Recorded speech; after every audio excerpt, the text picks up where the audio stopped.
Good afternoon and welcome to Sofia, to all guests. My name is Donna Dimitrova, a journalist with the Bulgarian National TV, and I will be moderating this panel dedicated to the role of the Black Sea region in the global water geopolitical landscape. But I would like to first of all invite you to watch a video with me.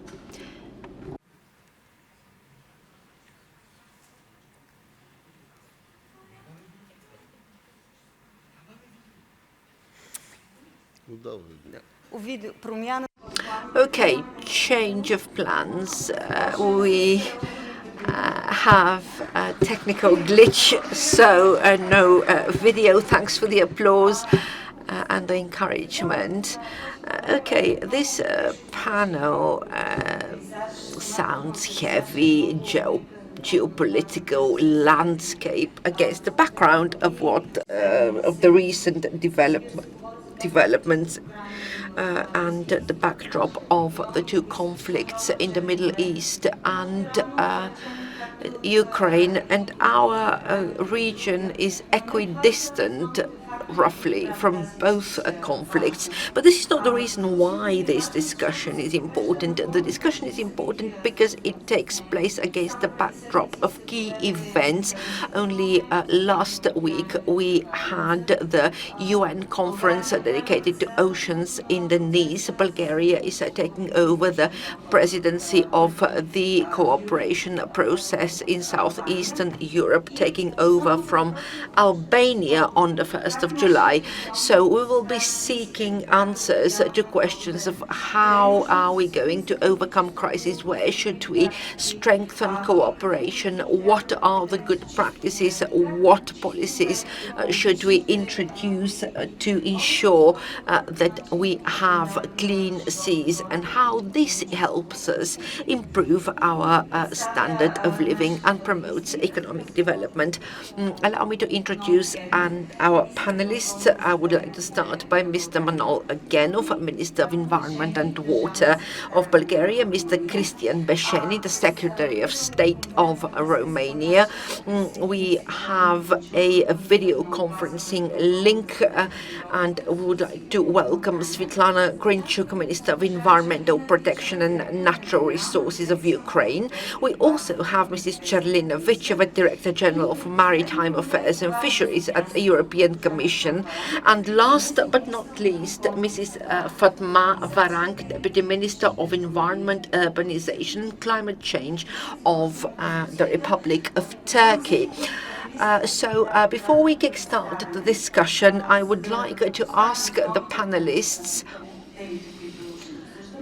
to outline the main topics we are going to be discussing today. Mr. Genov, you have the floor.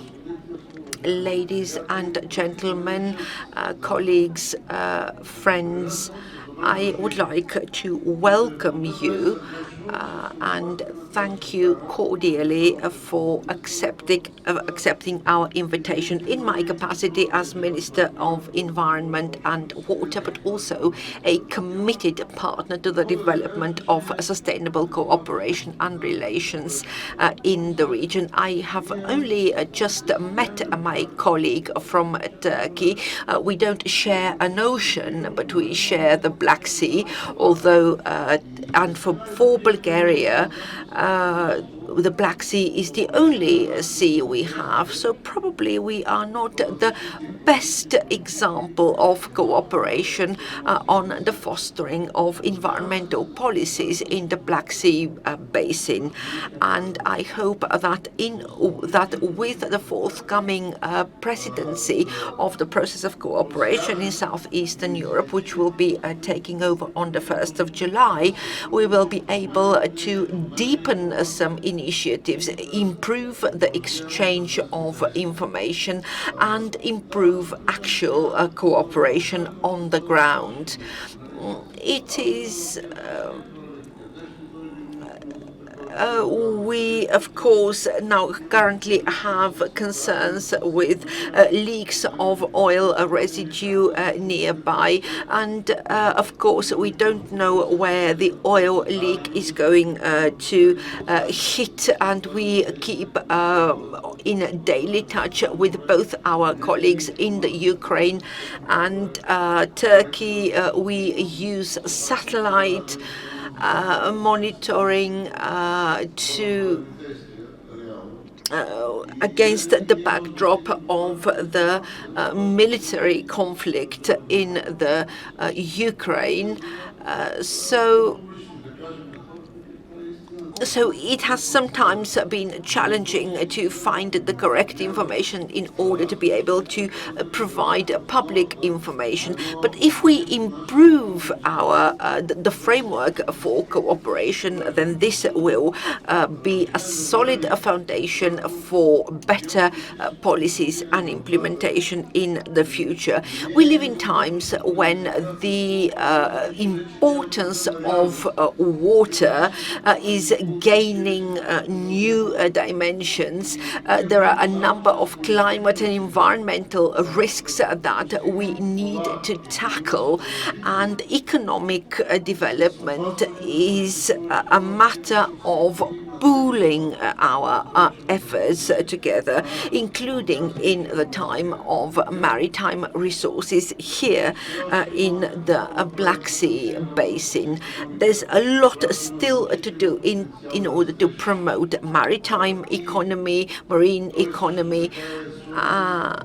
There's also a there's also a need to do more in order to conserve and preserve marine ecosystems and to better implement the EU strategy on the Black Sea, which addresses challenges such as sustainable development, ecological transformation, and of course, as mentioned many times today, better regional connectivity. So one of the key goals of our presidency is to lay firmer, robust foundation for better economic development of the entire Black Sea and Balkan region. Yes, indeed, collective efforts are essential and are at the very heart of the European project. So I would like to give the floor to Mrs. Jerlina Vicheva, who is going to talk about the collective efforts at the level of the European Commission. Allow me first to congratulate the organisers. This is probably the fourth or fifth time I attend this forum. Every time I see more and more distinguished guests, and I think that, as was said earlier, with this forum, Sofia has indeed become the capital of Europe, discussing strategic topic, inviting visionaries. I believe that a look from the outside about what we have been experiencing here in Europe is indeed very valuable. Europe tends to believe, and I was listening very carefully to our Minister for the Environment, and it's true, we have a sea, but it's linked to the global ocean. So every country, including countries which are land-bound, they feel the impact of our bad treatment of the world's oceans. The new European Commission started its work last year, and perhaps you've noticed that oceans have now taken a priority place on Ms. von der Leyen's agenda. Among the first things that we did in the Commission was developing the European Ocean Pact. This pact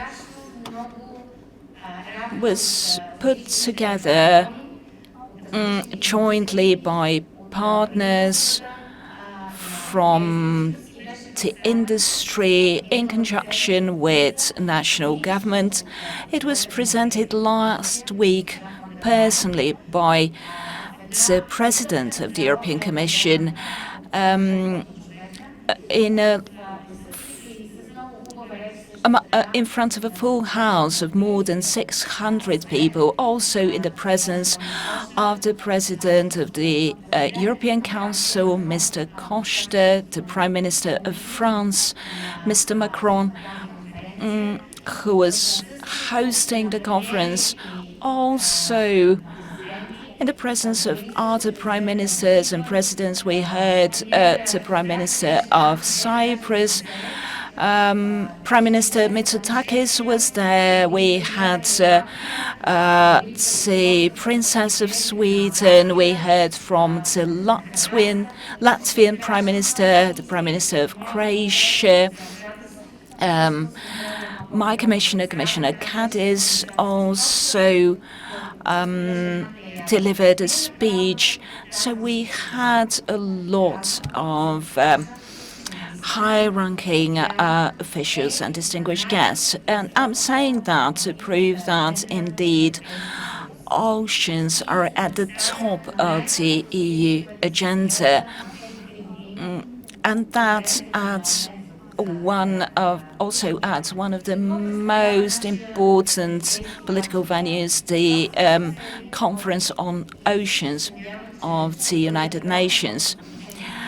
We believe that we're reaching a turning point when it comes to our discussions about the oceans, but also our policies, putting oceans right at the center of our policies. When we developed the pact, this involved work from all 22 Directorate Generals.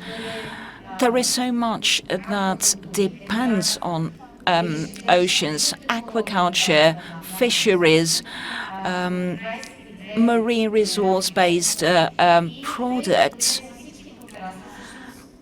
We have all kinds of industries that are impacted by the condition of the global ocean.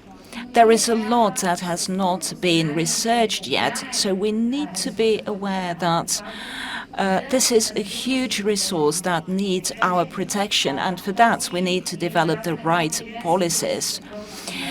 We call it a comprehensive, holistic approach to the oceans, and we hope that it will become operational very soon. We focus on protecting marine resources, and we should not forget that oceans are the best climate regulating system. COP31 is going to be the blue COP, and we talk about the green economy, but also the blue economy. I heard yesterday that there are two business strategies. One is to create a product that was created before you, and the other strategy is to create an entirely new product or a new service. So the blue economy allows us to adopt the second approach. There is a huge potential in that. Unfortunately, Bulgaria is underutilizing those resources. Let me give you just a number. Do you know what is the size of the exceptional commercial zone of Bulgaria? 35,000 square kilometers. In other words, a third of our land territory. And that's an area that can bring a lot of economic benefits. It can generate a lot of solutions that would benefit the economy. Then we have the coastal areas, which are very vulnerable, as they are at the front line of all the natural disasters. They're affected by erosion and other negative impacts. But these are also the areas that can be the agent of change. They can help us use the potential of the blue economy to its full. The fourth pillar is marine security for the Black Sea region. That's perhaps the main focus now. The fifth pillar is science and knowledge. We know much more about the moon surface than we know about our oceans, and it contains more than 70% of all the species on Earth, and we know next to nothing about the systemic behavior of oceans, about the ecosystems in it. We are now created what we call the digital twin of oceans. We are discussing those issues together with Professor Pimpiro from the University of Sofia. So they are in the process of collecting data for the purposes of the project. And last but not least, what falls under the umbrella of the pact, that's global diplomacy and global efforts, because the European Union cannot deal with those challenges on its own. Last month, we had the strategic approach to the Black Sea document, the paper. There is a strong regional aspect to all our efforts. The Black Sea has a huge role to play in the blue policies of the EU. We are looking to create a security hub and also a connectivity hub. There is a lot more to be said. I'll just mention yet another initiative that was launched back in 2019, aiming to mobilize the blue economy resources. We have a bunch of young people who are launching interesting startups, but I'll stop here. I'll be ready to answer your questions and intervene later in the discussion.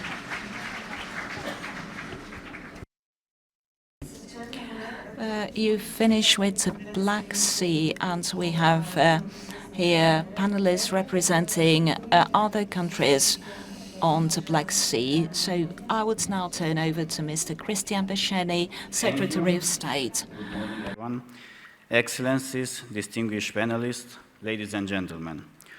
On behalf of the Romanian Ministry of Environment, Waters and Forest, I would like to express our gratitude for your kind invitation to attend Green Transition Forum and to be part of the debate on the role of Black Sea region in the global warm geopolitical landscape. I start my introduction with a recent initiative that the National Strategy for the Protection of the Black Sea Marine Environment. However, these measures are not implemented in isolation. We need to work closely with our neighbors, particularly Bulgaria, to ensure regional coordination. We all acknowledge that marine pollution, particularly from plastics and microplastics, is a truly global issue. It affects also the Black Sea, regardless of national borders. This pollution leads to the loss of marine biodiversity, degradation of ecosystem and habitats, and a decline in the productivity of marine resources. And we can only succeed through coordination action that bring together all factors. Everyone has a role to play in stopping marine pollution and promoting sustainability. Blue economy is more than a concept. It is a reality applicable also in the case of the Black Sea. We believe in the potential of blue economy to ensure a sustainable development for our communities. Another challenge we are facing is drought, a global issue that puts pressure on our current social, economic, and environmental system. Drought can be analyzed as a single type of problem. It is connected with desertification, water scarcity, and climate change. Several droughts determine an increased risk of forest fire, which can be seen more often becoming a serious threat to human health. As you might know, the EU adopted the land degradation neutrality as a strategic target for 2030.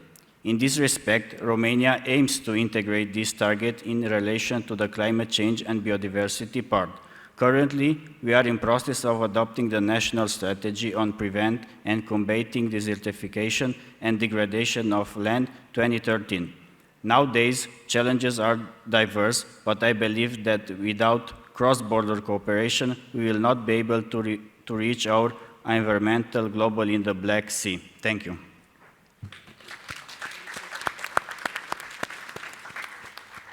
And now I would ask you to put your headphones because the word has Turkey, the keeper of the gate to the Black Sea. Mrs. Fatma Varank, your first words.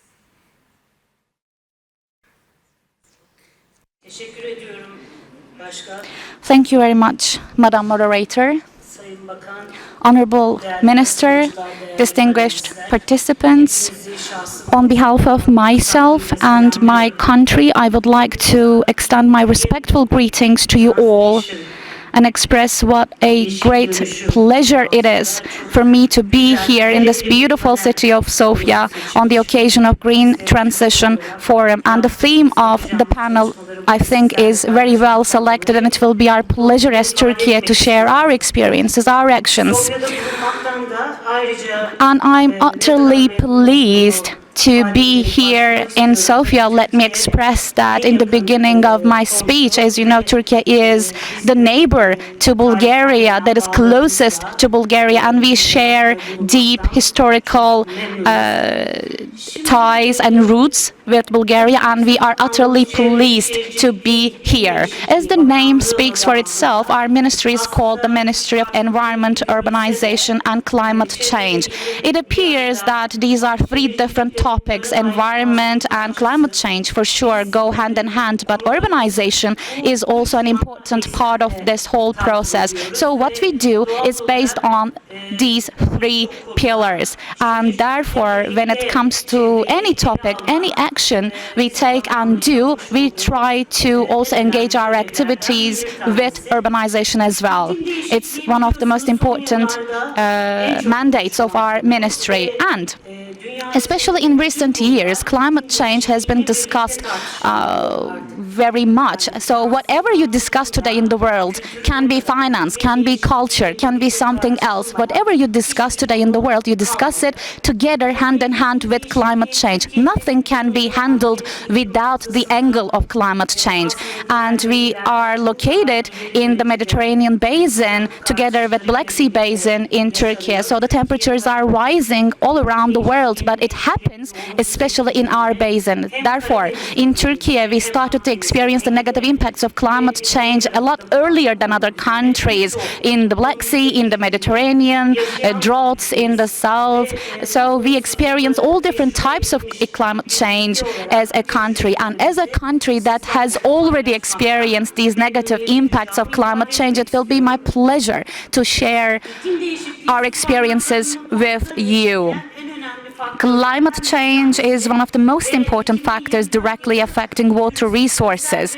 The year 2024 was marked by record temperatures on a global and national scale. And as I said, our region already experienced temperature rises. Semi-enclosed marine systems like the Black Sea are vulnerable to climate-related threats such as sea level rises, storms, and sea temperature increases. increases. So there is the impact of climate change, and the biggest impact is unfortunately on the biological diversity. We are experiencing biodiversity loss, unfortunately, and this happens in such a short period of time. As Turkey, we started to experience these problems just like any other country that is located in this basin. We started to experience the loss of species or loss of biodiversity a lot earlier. They either go extinct or they become rare, unfortunately. And water protection strategies are not only environmentally important, they are also economically and geopolitically important. Regional cooperation, flood and drought management in river basins, protection of wetlands, expansion of early warning systems, nature-based solutions.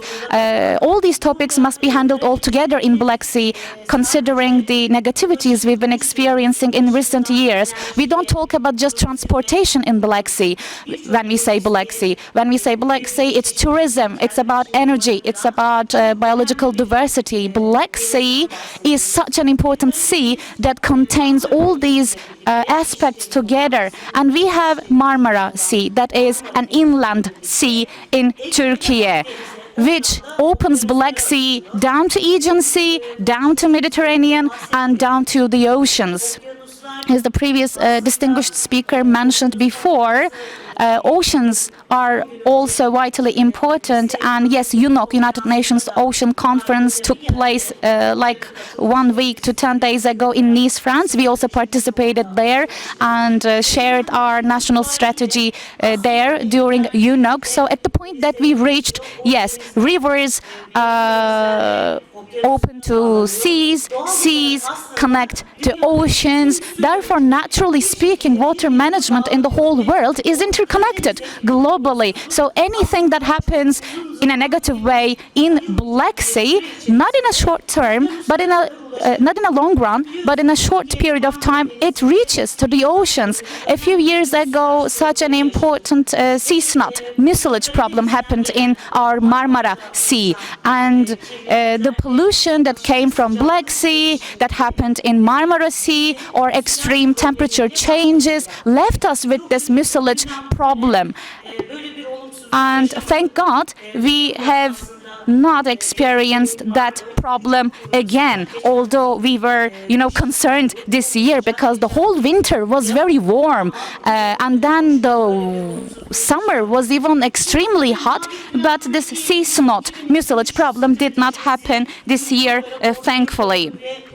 And as Turkey, we have identified our 2053 strategy, and we increased the percentage of protected areas in Turkey up to 13%, and we selected the majority of the protected areas in Turkey from marine areas, especially to maintain biological diversity. We have carried out many projects for the sustainability of the species in marine environments, for maintaining the marine species and biological diversity, and we created action plans accordingly. As you know, Turkey is a party to Barcelona and Bucharest conventions, and we actively contribute to regional environmental diplomacy in this regard, and in particular the establishment of Turkey CCRAC, Climate Change Regional Activity Center in the Mediterranean region within the scope of this Barcelona Convention, is an important step for our multilateral cooperations. It will be established and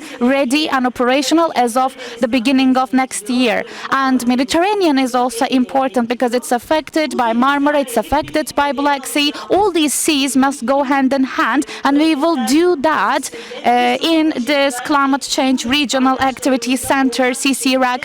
In short, maybe we will be able to carry out many projects internationally together with our distinguished partners. We will work together, we will engage together, hopefully, under this Regional Activity Center. And as of the beginning of next year, CCRAC, Regional Activity Office for Climate Change, will be open. And for the first time ever, a Climate Regional Activity Center will be opened that will focus on the seas, because there are many centers that focus on climate change from a land point of view. Many projects are carried out for land plus climate change, but when it comes to sea, marine environment plus climate change, so So far, there was no climate change regional activity center, and it will be a first. And we are so glad that it will be established in our country, in Istanbul. Hopefully, it will be fruitful for everyone. Water efficiency is also very important to us, especially the recovery and reuse of treated water is such a significant topic for us as Turkey. It's a burning item on our agenda. As you know, municipalities at the local level carry out water treatment and reuse projects, and the biggest cost of these projects derive from energy cost. So as Turkey, we cover half of that energy cost of the local municipalities.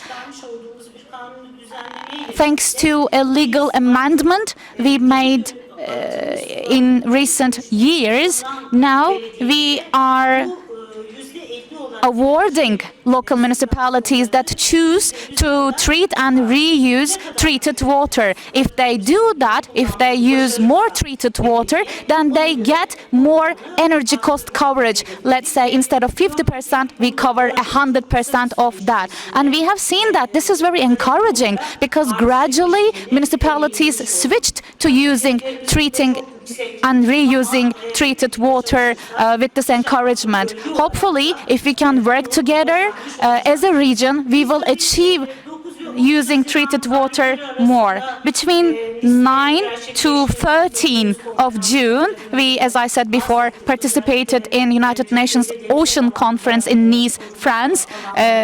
This was quite important for us, especially for the areas that we declared as marine environmental protection areas or marine protected areas, and we will continue sharing our practices globally, because when it comes to urbanization, when it comes to climate-driven natural resources, we have been struggling a lot. We have been combating against these a lot in the last 4 or 5 years. For example, 2.5 years ago, we have gone through such a large-scale earthquake. On one hand, we tried to dress the wounds of the victims of earthquake, the survivors of earthquake, and at the same time, we try to combat the negative impacts of the climate change. As everyone, we knows that we can't do that alone. It must be in cooperation with the countries of the world, but first of all with our neighbors, with the countries of this region, so that we will be able to leave this world as heritage to the future generations, just like we inherited it from our elderlies. Thank you.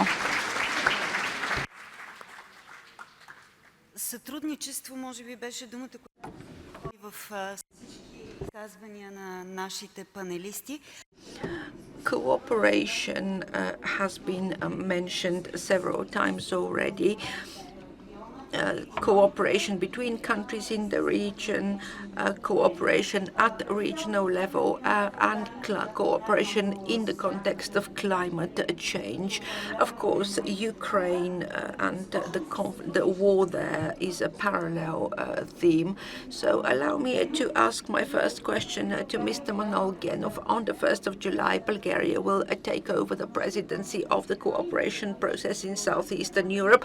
What initiatives will Bulgaria propose, and how does it intend to work for their implementation? The initiatives that we envisage cover all the policies that need to be implemented in order to develop our cooperation, starting with clean sea waters. We can also set up a data exchange bank so that we can exchange data among the countries in the region, and that would give us a more comprehensive overview of the situation.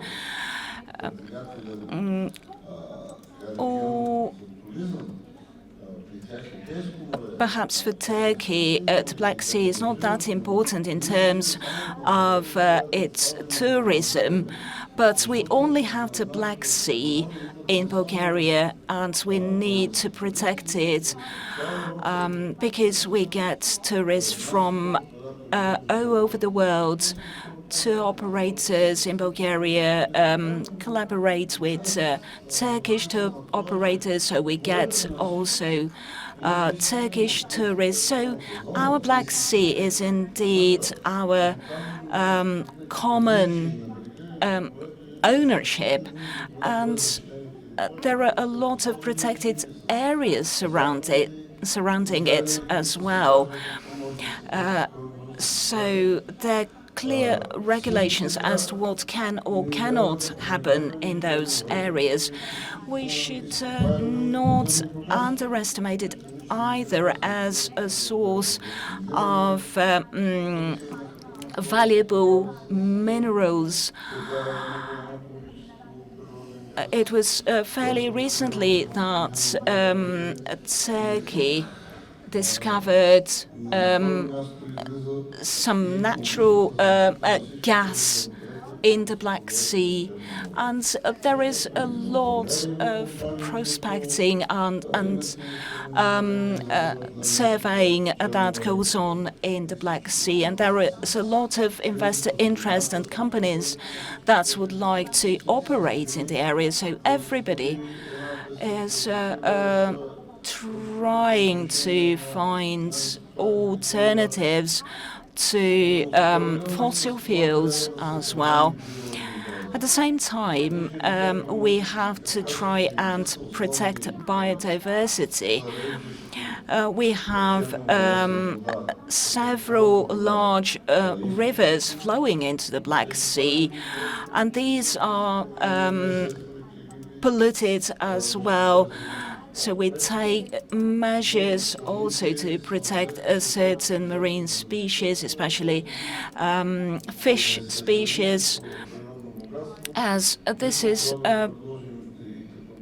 important for our industry as well. We talk about climate change as a result of temperatures going up. We are losing certain species, and food chains get disrupted. And the thing is that when one species goes extinct, that leads to the extinction of others. So a major focus for us is indeed protecting Black Sea biodiversity, and this would be high on our agenda when we take up the presidency. We hope that we'll be able to cooperate with all the rest of the Black Sea countries and adopt an effective approach in the implementation of the most important policies.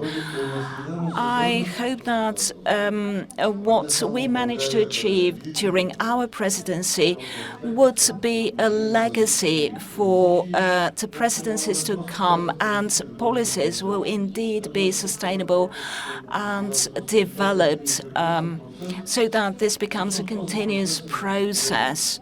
We need to make sure that we leave something to the generation after us. And the future generation should bequeath a healthy environment to live in.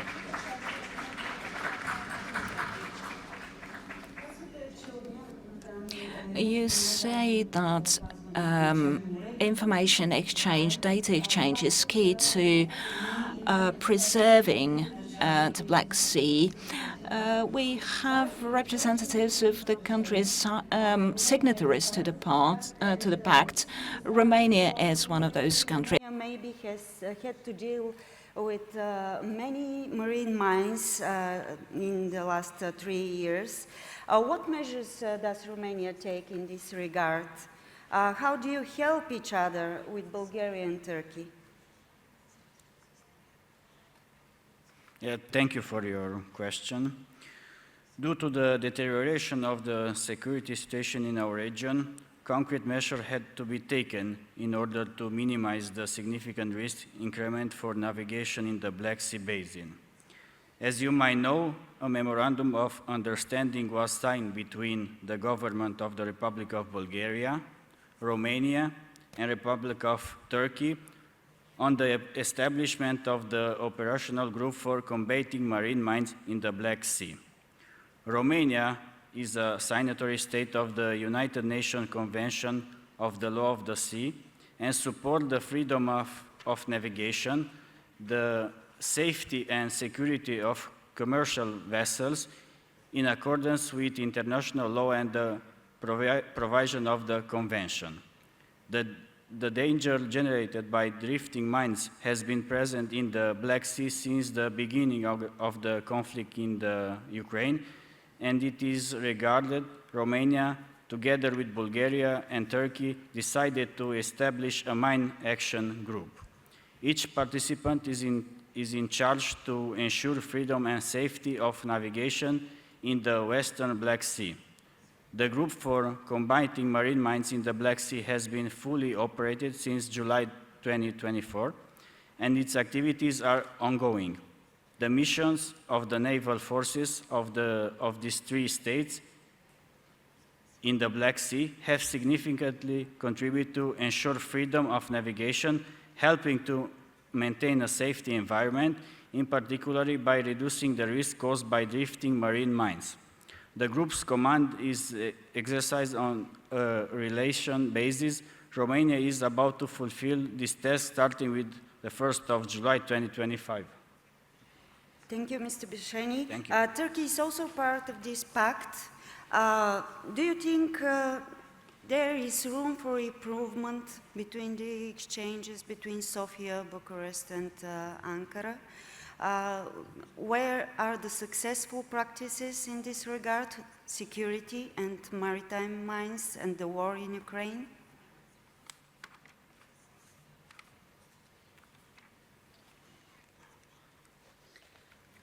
Teşekkür ediyorum. Thank you very much. Bugünün şartlarındaki işbirlikleri gelecekte yapılacak Of course, the cooperations that can be created and formed today can create the backbone or the spine of the future cooperations. But the downside here is the fact that we cannot foresee clearly what awaits us in the future. We have a climate change presidency established under the Ministry of Environment, and they are working on possible future scenarios regarding the negative impacts of climate change and so on by 2030, 2050, 200 and 100, etc. And none of these scenarios, whether they be mild scenarios or worst case scenarios, none of them indicate that we will be able to conserve what we have today.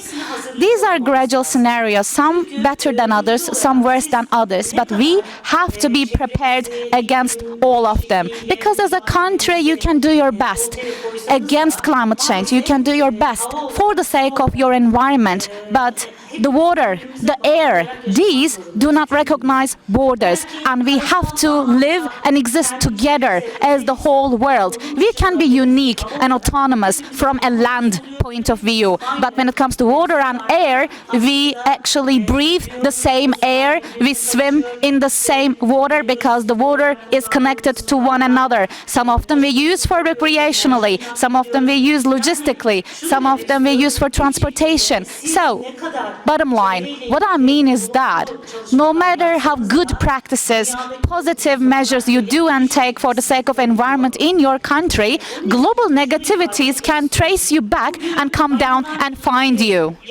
So what I would like to say is that the cooperation today for the sake of mines might open the doors for future cooperations as well. But which doors, which cooperations, we don't know today. Hopefully, we will be able to cooperate more and more before things go worse. And here at this point, I would like to highlight the importance of data.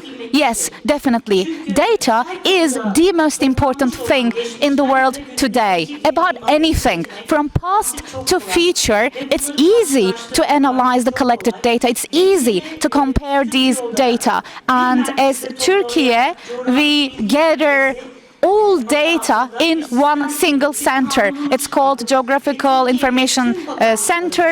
We have established a system. We have enacted a law for it. Any data generated by the public sector, generated by the private sector, doesn't matter, will be gathered in one single center so that those who need data will be able to use it from the center.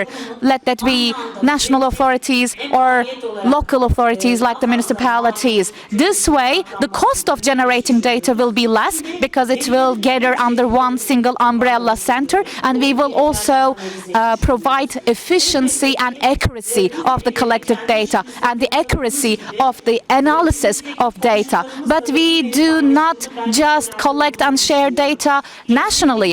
I believe it's important to share data with our neighboring countries in the region as well, especially for a better future. I believe we have to share data with each other and act together based on that common shared data. We have made a lot of progress in this regard as Turkey, and we are open to share our practices, our experiences with our distinguished neighboring countries, and we would love to lend an ear to them to understand their experiences and learn from them as well. Only this way we can open new gates for future cooperation. Thank you. Сътрудничеството е важно. Cooperation is undoubtedly important, particularly against the background of the events taking place in the Black Sea region, and probably that's the reason why the European Union has proposed a new strategy for the Black Sea, which covers both the security aspects, but also things like transport, connectivity, transport corridors. Mrs. Vicheva, I have a question for you. What are the key highlights of the strategy, and what will be their implications for Bulgaria, but also for other Black Sea countries? Yes, indeed. The Commission has had a number of initiatives relating to oceans and seas, and along with this shift in strategic focus, which was evident in Nice, we have also adopted a strategic approach to the Black Sea, which replaces the previous strategy of the Union and aims to reflect and take into account the new reality. Because in terms of maritime marine security and there are a number of different aspects. The priorities, of course, are in line with the general ocean priorities for the ocean. First and foremost, security, particularly after Russia's invasion of Ukraine. We have mines in the Black Sea. We have unexploded munitions, which of course have serious implications for security, but also for the protection of the marine environment.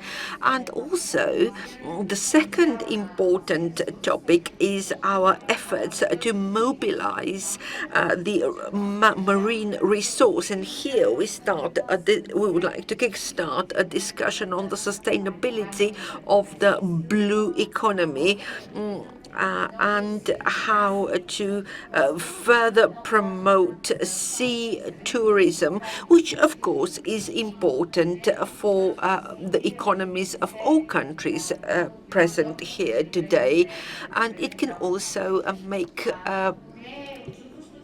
Black Sea coastal communities are much richer. The blue economy does have a significant share already, but they will perhaps continue to do so. This economy keeping growing in the future. I was very pleasantly surprised that, for example, we have an oyster farm in the Black Sea along the coast.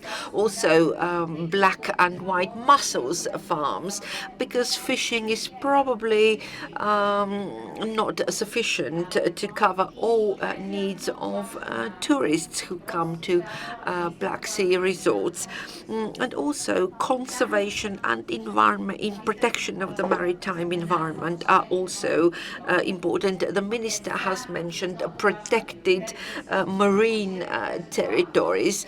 The global community has a firm commitment to protecting 30% of the entire territory of the Union, including its maritime territory, including introduce strict restrictions on 10% of the territory. And there are two things to highlight here.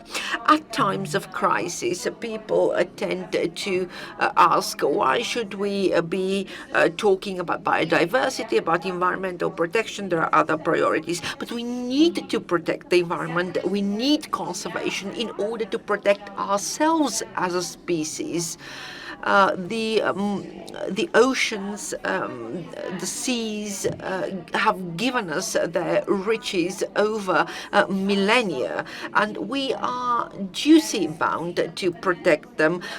For example, I work for a Directorate General that is specifically looking specifically at the protection of the maritime environment and fisheries, and this shows a very direct and immediate link. There won't be any fishing if there is no fish in the sea, and this is the simplest example I can give you to illustrate the important link between the maritime environment and the social and economic aspects of what we do as human beings.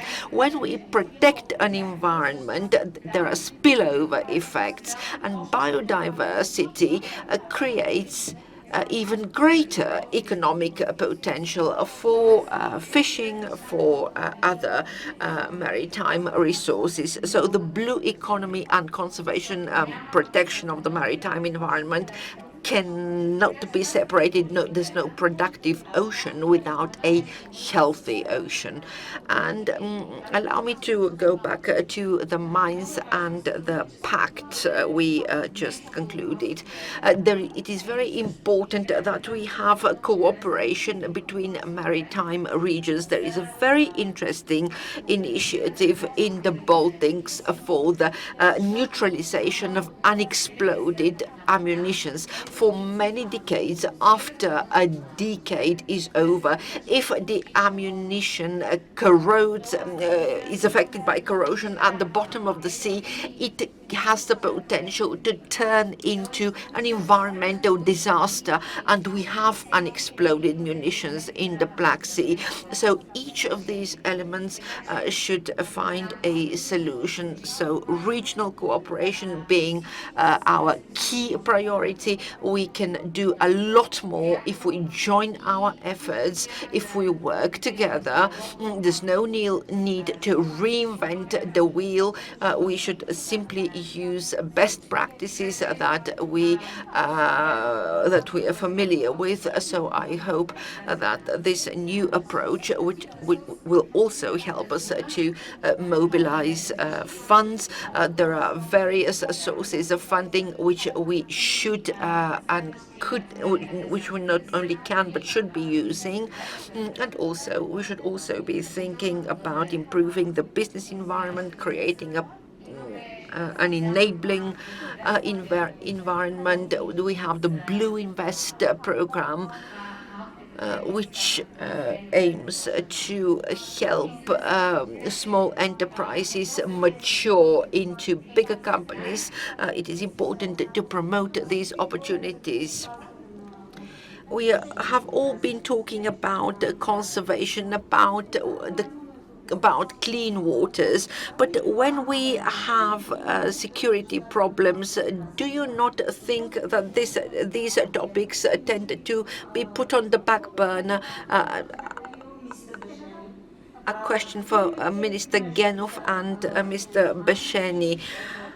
protection of biological diversity when we have a huge security problem in the Black Sea? You, Mr. Gann.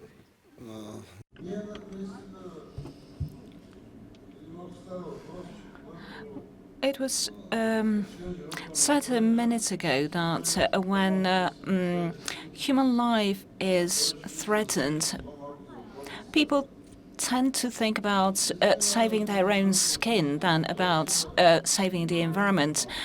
In the current geopolitical situation, there is a hard balance to strike between human life threatened by military conflict and the environment.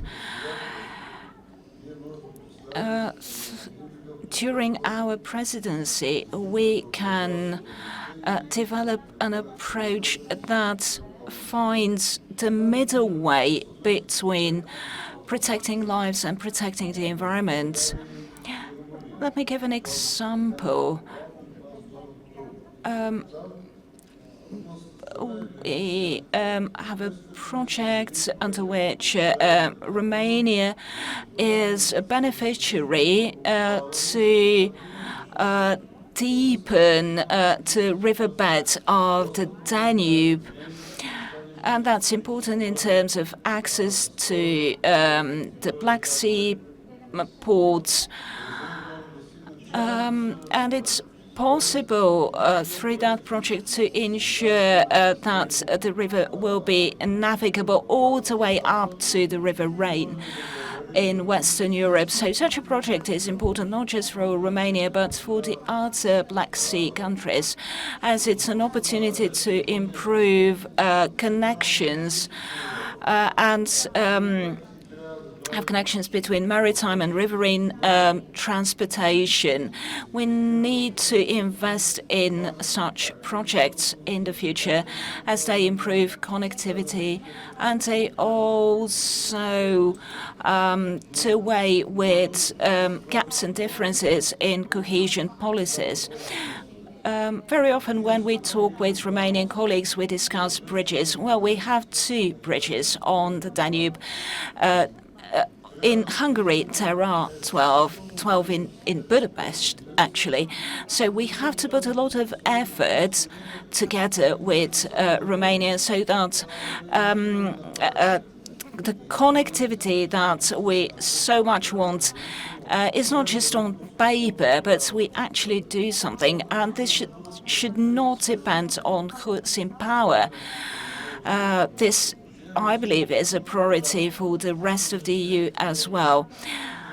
When it comes to the blue economy, yes, it's the sea, it's the coastline, it's also the banks of our rivers.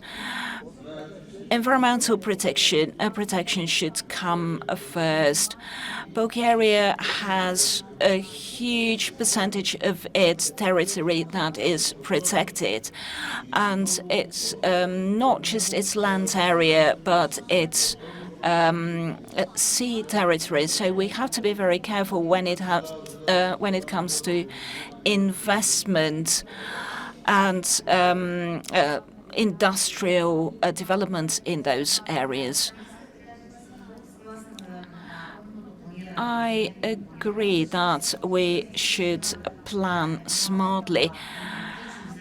The EU has a directive on maritime spatial planning. It has been around for the past 10 years. Based on that, countries develop their own maritime spatial plans. The smart use of those regulations would contribute both to environmental protection and also to economic growth. Bulgaria is not that developed when it comes to its blue economy, but we hear now people talking about what is called spatial squeeze. So we don't have sufficient base. And it's all about using a certain territory for a number of different purposes at the same time, and there are solutions for such multi-purpose use already. An interactive platform has been launched showcasing best practices in terms of territorial multi-purpose use, so that we can have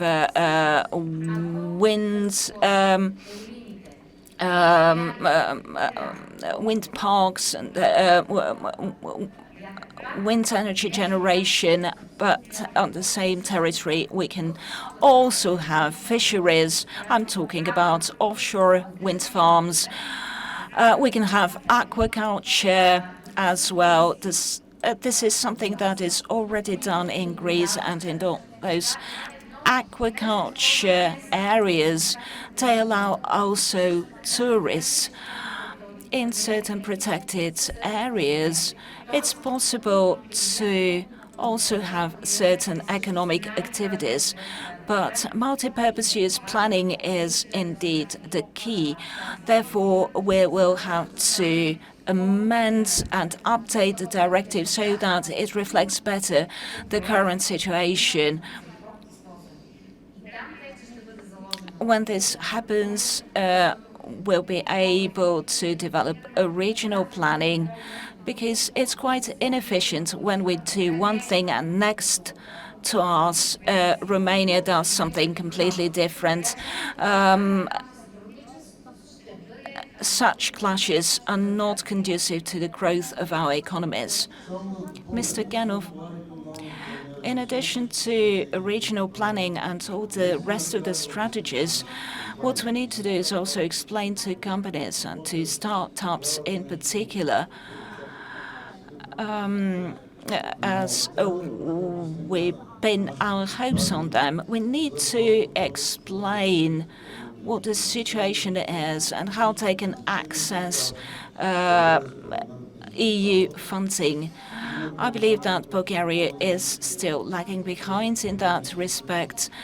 There are companies trying to get funding under various EU programs, but it seems that access to funding is indeed difficult, and we're not able to utilize them. And underutilization has been a problem for such a long time that indeed we are lagging behind. And now we talk about global policies, we talk about equality and social justice, but that presupposes access. Very often, when I raise that question, the response is, well, develop projects, and then you'll get the funding that you need. But it's not that straightforward, actually. You have the same topic in Romania. Do you have easy access? Do the companies have easy access? Do they know how to access EU funds? And how the EU strategy for the Black Sea is complementing, adding to your measures against the climate change in Romania? Yes, let me start by saying that the adaptation to climate change is our key for future. We have a national climate change adaptation strategy for 2024-2030. Currently, this strategic document is in initial implementation phase, where the cooperation among institutions is ongoing in delivering effective results. In this regard, our ministry is planning to create a real-time database aimed to collect information, but currently subject to further funding sources. Also, we have in place the RAW-ADAPT platform that includes specialized information and data on climate change and its impact for the several vulnerable sectors within the strategy. In this regard, our institution is collaborating with the General Inspectorate for Emergency Situation in order to alert the general public when natural disasters are occurring. Yeah, thank you, Mr. Basheni. I have a question for Ms. Vicheva. If you don't mind, we can switch in English, whatever you prefer. You were talking about the blue economy and one of the approaches for creating new products. And while you were answering some of the questions, you said that in Bulgaria, blue economy, Bulgaria, синята икономика не е толкова развита. So in Bulgaria, the blue economy is not that well developed. So what should be our focus? What resources are still underused? Are there any other possibilities, any other ideas in order to overcome this delay in developing our blue economy? What is, I believe, key here and would have the greatest impact is using innovations. The blue economy creates opportunities for launching new products. I'll give you an example. It's not an entirely new product, but it can be utilized in innovative ways. I'm talking about cultivation algae. That's a unique resource. Algae can be used to produce all kinds of things. Perhaps some of you don't know, but it's possible to use it to produce biofuel. But we need to be careful when we just gather algae, when we do not actually grow algae commercially.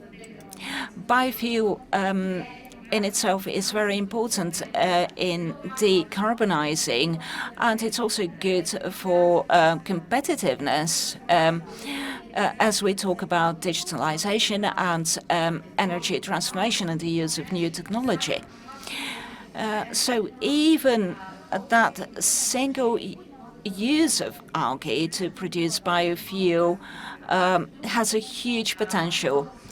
Another thing, algae can be used to produce fertilizers, feeds, supplements. They can be used in medicine, for the manufacturing of medicines. It's a great product that has a lot of potential. It can be used also in carbon capture, and say can be used in the context of carbon credits.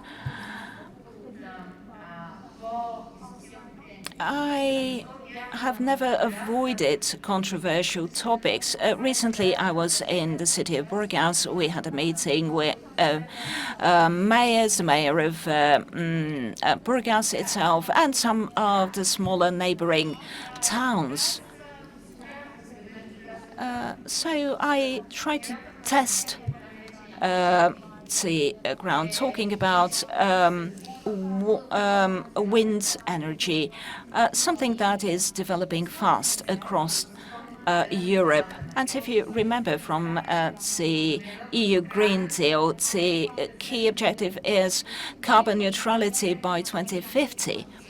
Every time such an ambitious goal is set, that requires carrying out feasibility studies. So you may have ambitious goals, but you have to test them to prove that they are achievable. And we knew right at the start that it would not be achievable if we do not ensure a multiplying effect. And that could be achieved through the use of offshore wind energy. A lot of people say we do not want those turbines in the sea. But the question is, what is the alternative? Do you want cheap energy? Because here is a technology that is developing at breakneck speed. So if tourists don't like turbines, these can be situated somewhere far from the coast. We have the floating platforms being tested, and they are already in use in Portugal. All Mediterranean countries are looking at that and shifting their focus and developing offshore wind platforms. So I honestly think that it's high time we started asking the right questions. and discussing not what is impossible to achieve, but discuss actual alternatives. And I think that it's important that we are ahead of the curve and be the leaders rather than the followers, and certainly not those who are going backwards. The world is headed in a certain direction, so let us be among the leaders, rather than try and isolate us in a past that would soon be gone. The sea can be the source of unique opportunities, energy and resources, but we need to develop our innovation potential. We need to make this energy competitive, and then we'll be truly at the forefront. And I really hope that we will indeed be the leaders in the near future, making smart use of all the solutions offered at EU level. But I agree with the Minister that there is a lot of untapped potential. We focused on other opportunities for the development of the economy owing to the Black Sea, but tourism remains the main industry for all three countries. And apparently where we see the greatest potential. And now, at the beginning of the summer season, can you say a few words about what our expectations are? Can we reassure tourists that the Black Sea, for example, is clean enough? For Mrs. Verkan and the Minister and our colleague from Romania, are we doing all we can to make the Black Sea safe for tourists? There was an incident in the Gence Strait recently. Mrs. Verkan, how did the cooperation mechanism click in? Do you monitor the cleanliness of the water in the Black Sea?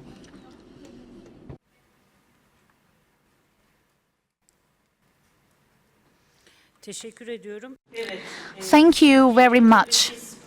Bütün denizlerimiz gibi Yes, of course, just like for any other sea in Turkey, we always monitor and measure the quality and cleanness of our waters in Black Sea, our air quality, real-time and online analyses take place and recorded and monitored, and we take action and intervene when it is needed. From a tourism perspective, for Turkey, Aegean coast and Mediterranean coast is quite significant compared to Black Sea, because the summer season is longer in Aegean and Mediterranean Sea compared to Black Sea, and the majority of our tourism investments in Turkey are in the Mediterranean and Aegean Sea. When it comes to marine tourism, Black Sea ranks the third in Turkey's eyes. First is Mediterranean, second Aegean, then comes Black Sea tourism, marine tourism for us, but not the marine tourism that is such significant in Black Sea for us, but on the land, in the highlands, we have Highlander tourism, because our mountains in the Black Sea, especially the eastern Black Sea, attract a lot of tourists to the green, forest-covered highlands. So Highlander tourism is really significant in the Black Sea. For us, marine tourism is not the highest priority for Turkey in Black Sea, at least for now.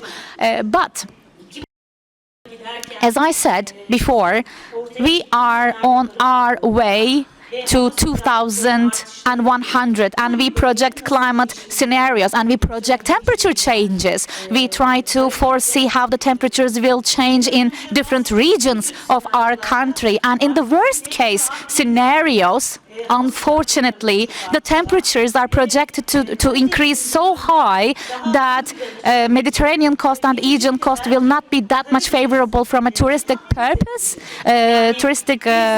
purposes. But maybe in the future, in the worst case scenario, Black Sea will kind of turn into a Mediterranean coast or something, and the tourism will shift from Mediterranean coast up to Black Sea coast in Turkey. This is, let me highlight, is the worst case scenario, but as Turkey, we believe we must be prepared against the worst case scenarios. We must also keep our waters clean, just like in other blue flagged coasts and beaches in Turkey in the Mediterranean.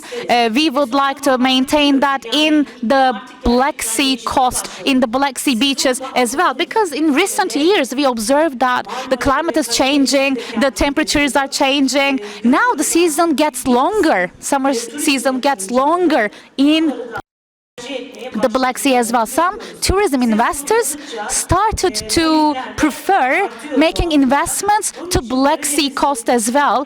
The more the summer season prolongs and gets longer in Black Sea, the more investment it takes. So, of course, it's important to keep the waters clean in Black Sea. Except from your question, there's one thing I would like to highlight, as mentioned by Mr. Minister as well.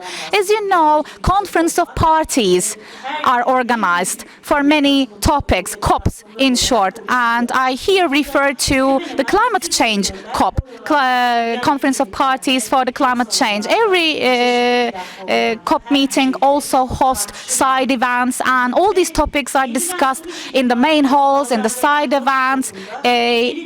In Baku, Azerbaijan, COP29, a new financial goal was set called NCQG.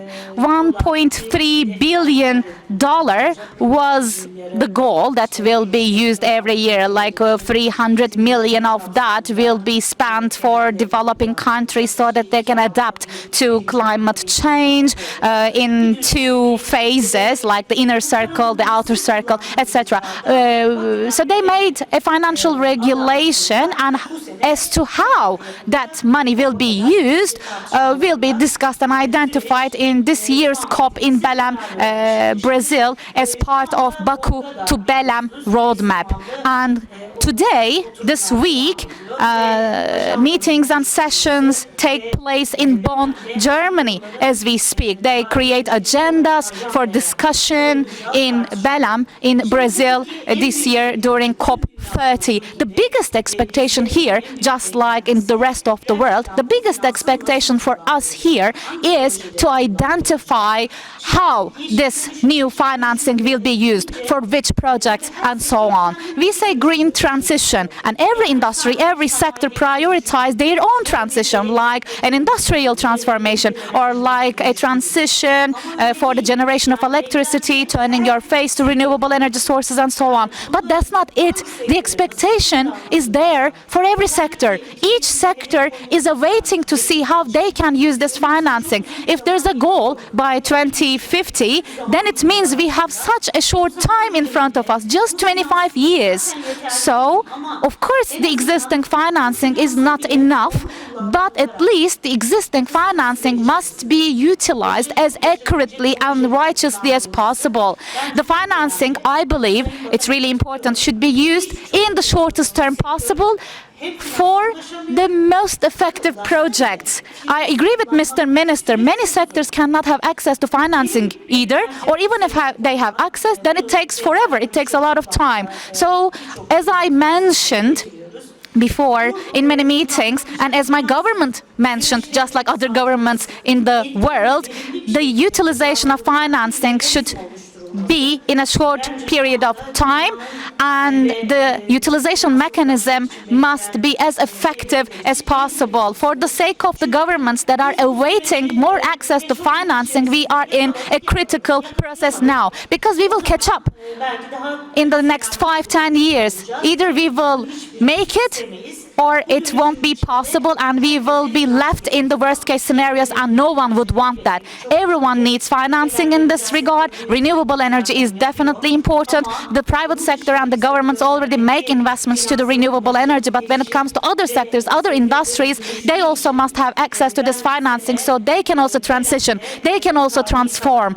I wholeheartedly want this decision, effective and fast utilization of financing decision, to be made in Belém this year, and we will support the process in our best way. We have a bid as you know, for COP31. We are a candidate to host 31st Conference of Parties as Turkey. Dünya gündemine taşımak If üzere COP31 adaylığımızı we want to discuss these global problems, then our bid is for that. We made our bid to host 31st COP for discussing all these matters. Australia also is a candidate. They say they would like to discuss the ocean, island, country problems, but we are also a candidate to host 31st Conference of Parties, and if we can do it, we would like to bring all these global problems, including Black Sea, to the agendas of the world. We have the technical capacity, we have the ambition, we are ready and available. Let me highlight how ready we are. Together with our distinguished neighboring countries,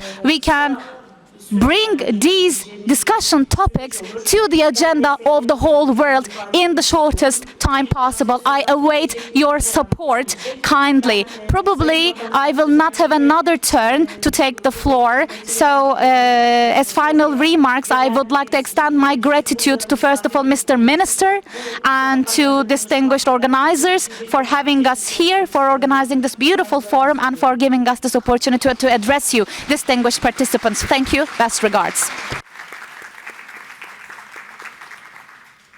Благодаря ви и аз, госпожа Варанг. Неусетно мина времето. Thank you very much, Ms. Varang. Perhaps it's time to have a brief conclusion to our panel. Let's start with Secretary of State Bashani. How do we explain to our citizens that green transition and environmental policies are not less important than those focusing on security in the Black Sea? The floor, it was a good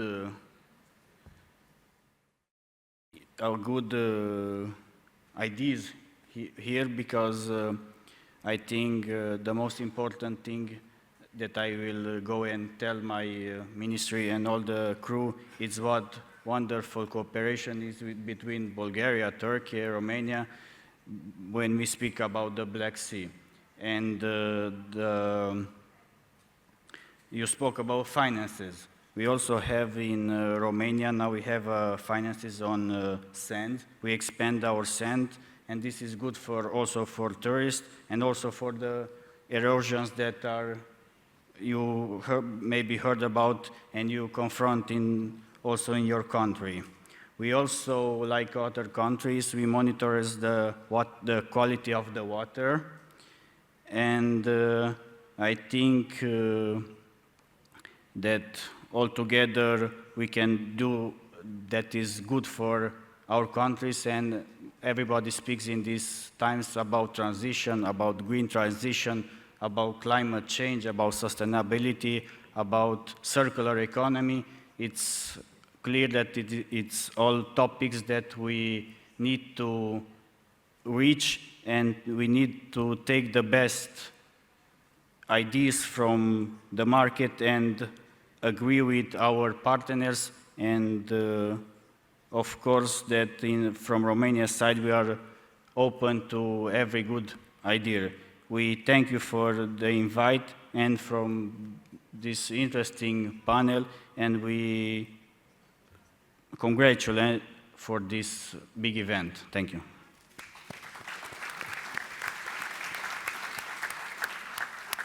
Thank you. And question to Mr. Genov before I go to Ms. Vicheva, if you don't mind, to leave you for last. Bulgaria has been developing its tourist industry, but can we, as Ms. Vicheva said,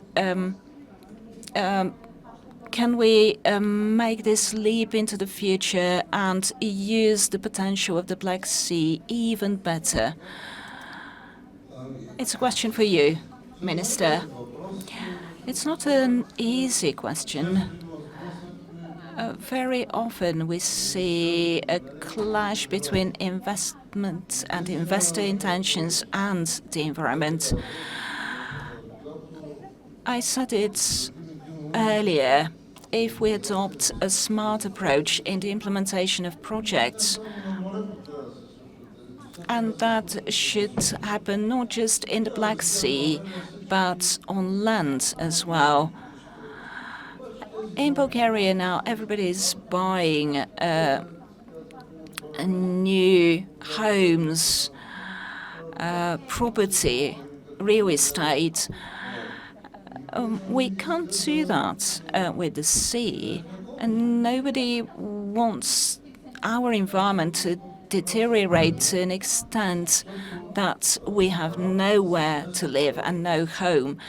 Working with the local communities in that respect is very important. Information travels across the world. We have false news, we have misinformation, we have conspiracy theories, and all that generates a lot of negative reactions.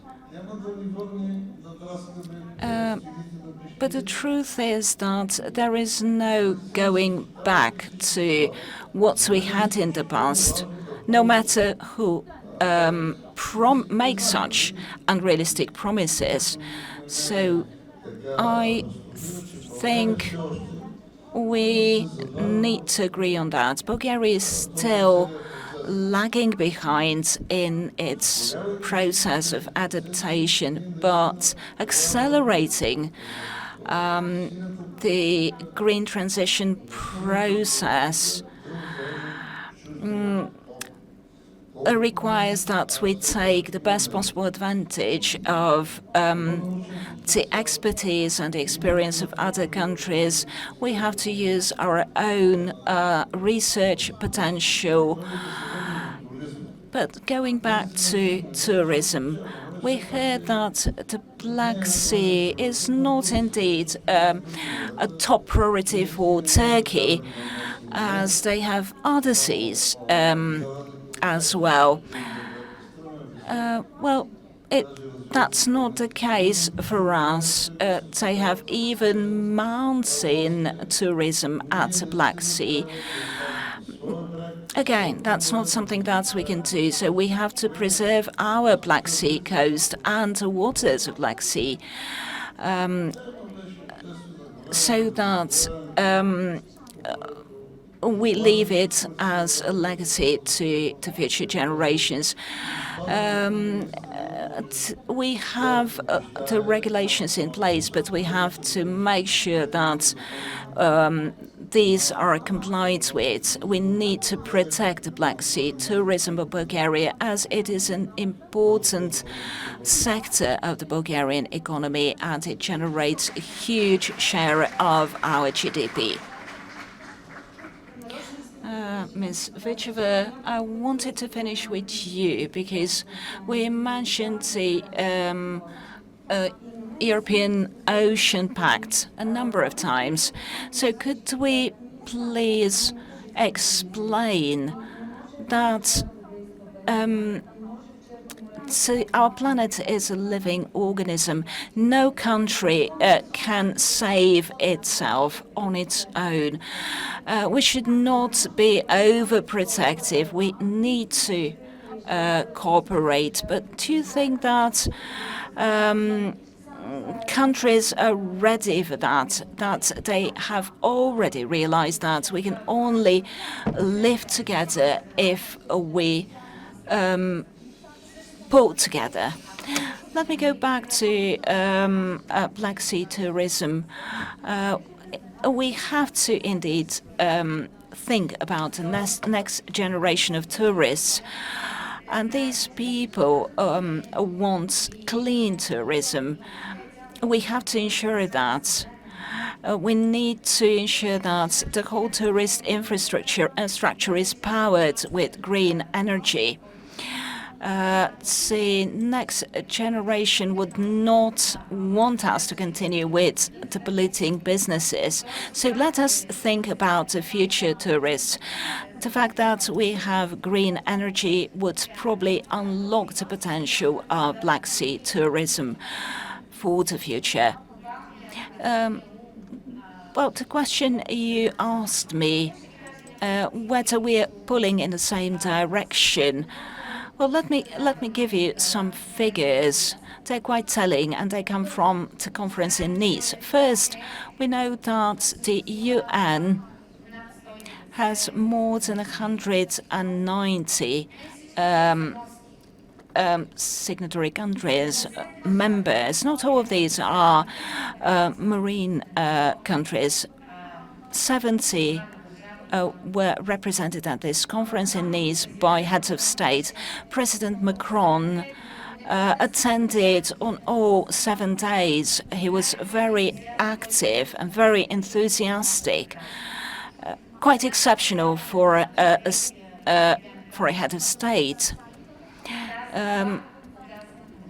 We were also represented at the highest possible level, and this is quite telling in terms of our commitment.